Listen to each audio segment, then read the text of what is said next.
funds, which are in the hands of members of the National Assembly. These funds give MPs the power to conceive, implement projects, and oversight them at the same time. Having managed to entrench this anomaly, members of the National Assembly are now attempting to determine the amount of money counties get, despite the clear constitutional provisions on the revenue sharing.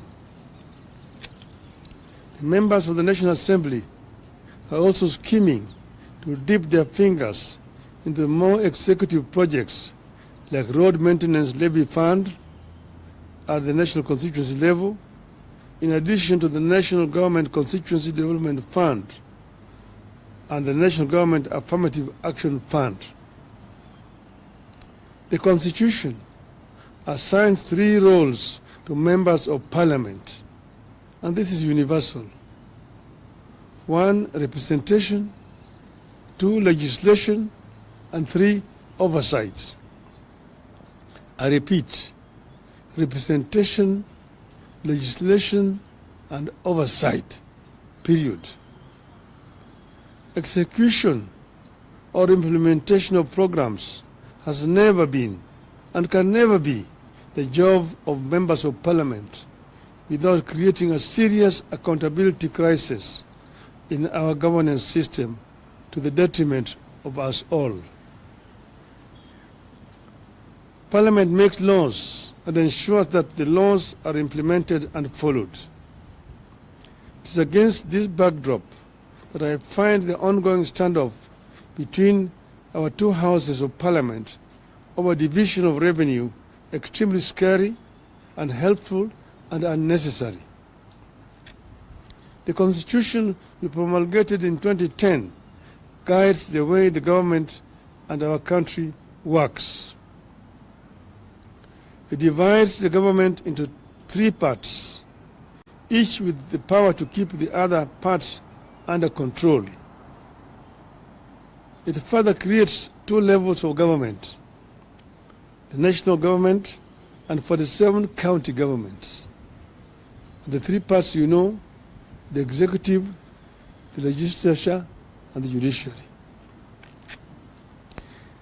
The 2 levels of government work in close consultation as espoused in Article 6, subsection 2 of the Constitution, which states, and I quote, "The governments at the national and county levels are distinct and interdependent and shall conduct their mutual relations on the basis of consultation and cooperation," unquote.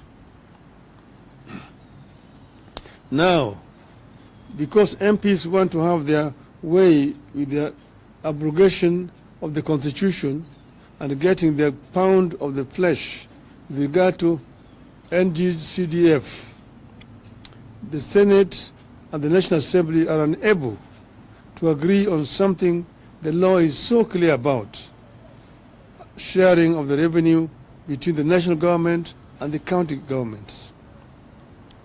Apparently, the National Assembly is in support of provisions that will lower the amount of money shareable to counties against the provision of the laws of the land and the tradition established since the coming of the devolved units.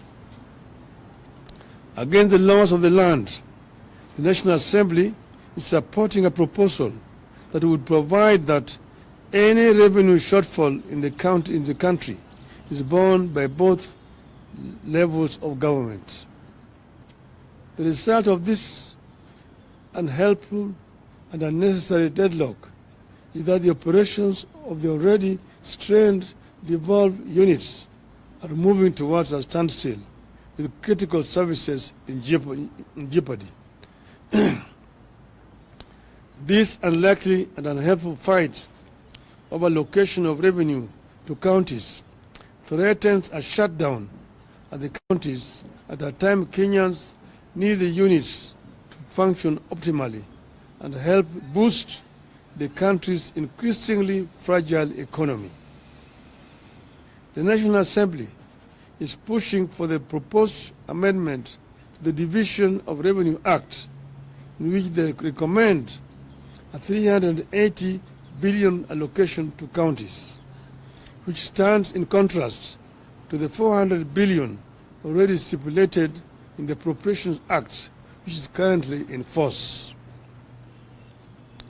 The National Assembly is going all out to reduce revenue allocation to counties in complete disregard of the Constitution and the recommendations of the Senate.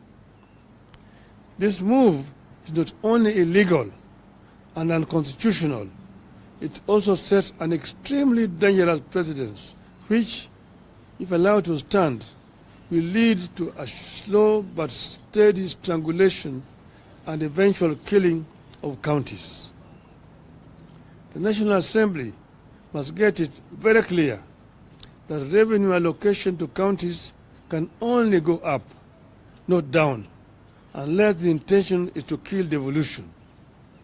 The Senate had asked for 416 billion for counties for the year 2024-25.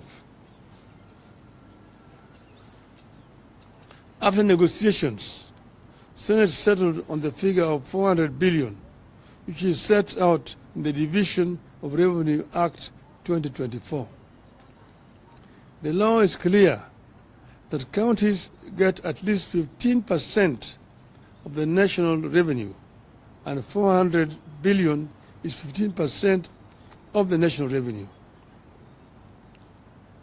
Every 5 years, this country goes to elections, and all positions are available, from the president to governor to Senate to MPs and all the way to the members of county assemblies. People know the roles and responsibilities assigned to positions they choose to run for, and nobody should attempt to change the roles and responsibilities midway. It is urgent that both houses come together to allow the country government to get their rightful share of funds and discharge their responsibilities to the people of the country. The National Assembly must do the right thing and work with the Senate to get the correct amount of money to counties.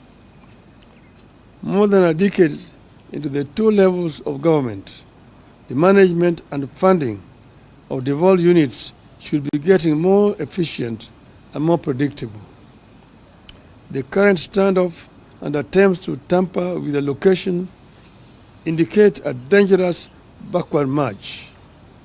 I urge our members of parliament to be enablers of devolution and refuse to be in partnership with those determined to frustrate and kill devolution. End of statement. But I may just add off the cuff that devolution that we came up with has got many enemies. Many people do not want devolution to work in this country. You know, we had put in the Constitution a minimum of